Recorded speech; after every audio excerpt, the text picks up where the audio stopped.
Assalamualaikum warahmatullahi wabarakatuh. Perkenalkan, nama saya Rahman Permadi.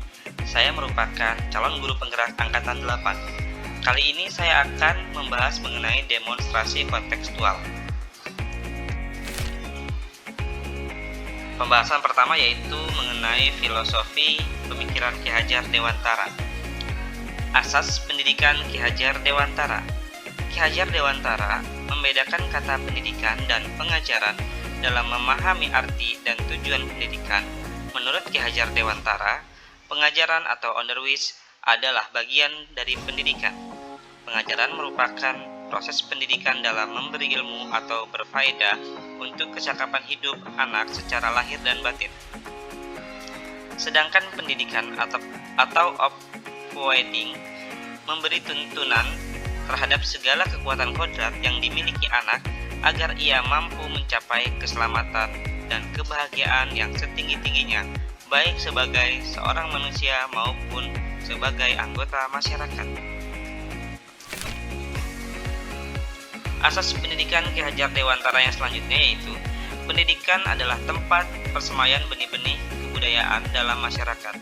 Ki Hajar Dewantara memiliki keyakinan bahwa untuk menciptakan manusia Indonesia yang beradab, maka pendidikan menjadi salah satu kunci utama untuk mencapainya.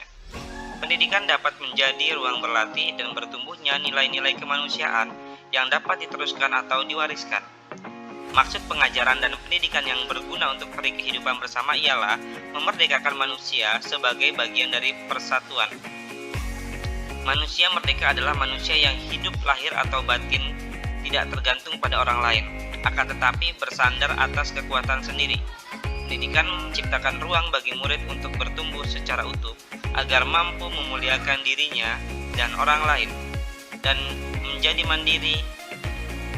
Kekuatan diri yang dimiliki menuntun murid menjadi cakap mengatur hidupnya dengan tanpa terperintah oleh orang lain. Yang selanjutnya itu adalah tujuan pendidikan menurut Ki Hajar Dewantara.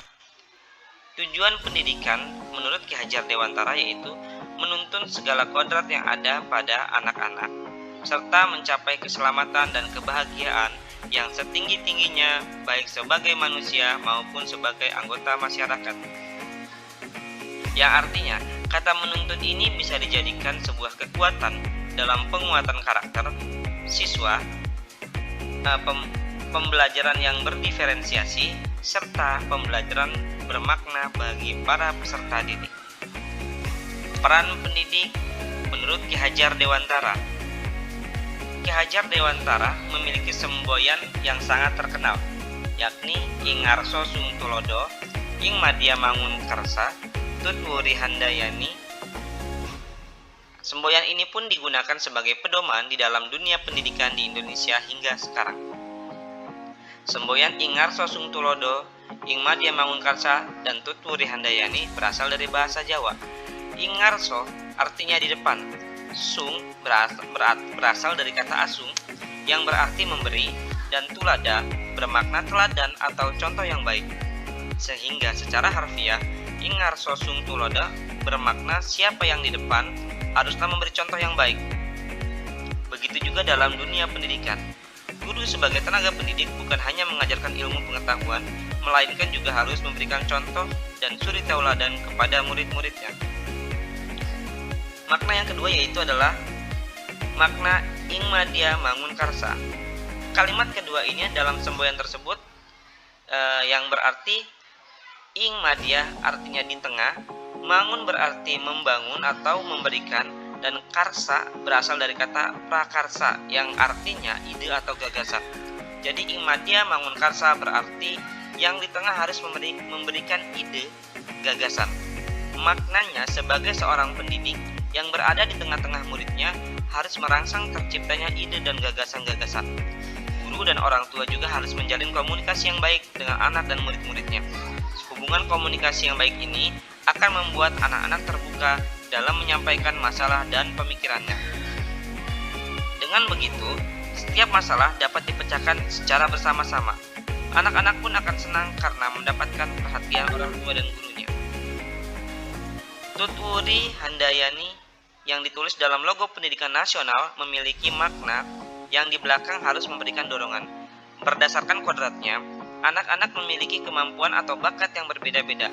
Hal inilah yang harus dipahami setiap pendidik, guru, dan orang tua agar bisa memfasilitasi, mendorong, dan mengarahkan potensi anak untuk mencapai cita-citanya. Khususnya di era teknologi seperti saat ini, harusnya dimanfaatkan untuk mendukung perkembangan anak. Kita pun tidak dapat menutup diri dari perkembangan ilmu pengetahuan dan teknologi ini. Dalam rangka mencapai tujuan pendidikan, upaya yang dilakukan oleh saya di sekolah yaitu adalah berupa penguatan karakter, di mana penguatan karakter ini berupa kegiatan bimbingan, ekstrakurikuler, dan pelaksanaan literasi. Penguatan karakter yang pertama yaitu adalah penguatan pada nilai religius, di mana sekolah kami telah melaksanakan kegiatan keagamaan setiap hari Jumat untuk menanamkan nilai-nilai religius. Untuk siswa yang beragama Islam akan melaksanakan kegiatan sholat duha bersama, dan untuk yang beragama non-muslim akan mengikuti kegiatan keagamaan yang dipandu oleh guru yang beragama non-muslim pula, sehingga keragaman pada sekolah kami tetap terjaga. Yang selanjutnya itu adalah penguatan karakter untuk meningkatkan nilai kemandirian, di mana kegiatan yang telah saya lakukan adalah saya menjadi pembina pelantikan anggota pramuka pada tingkatan penggalang yang diadakan sekolah pada kegiatan perjusa. Untuk yang ketiga, penguatan karakter yang ketiga adalah menumbuhkan jiwa nasionalisme pada peserta didik. Pada setiap hari Senin dan hari-hari besar nasional, para peserta didik akan melaksanakan upacara bendera dengan hikmat. Untuk penguatan literasi, saya telah melaksanakan kegiatan membaca bersama ketika sebelum memulai pembelajaran.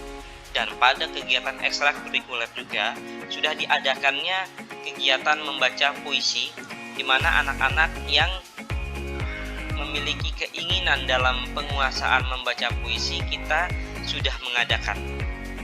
Jadi di situ penguatan karakter di bidang literasinya juga tertanam. Mungkin itu yang dapat saya sampaikan, kurang lebihnya mohon maaf. Wabillahi taufiq wal hidayah. Wassalamualaikum warahmatullahi wabarakatuh. Guru penggerak, bergerak, tergerak, menggerakkan.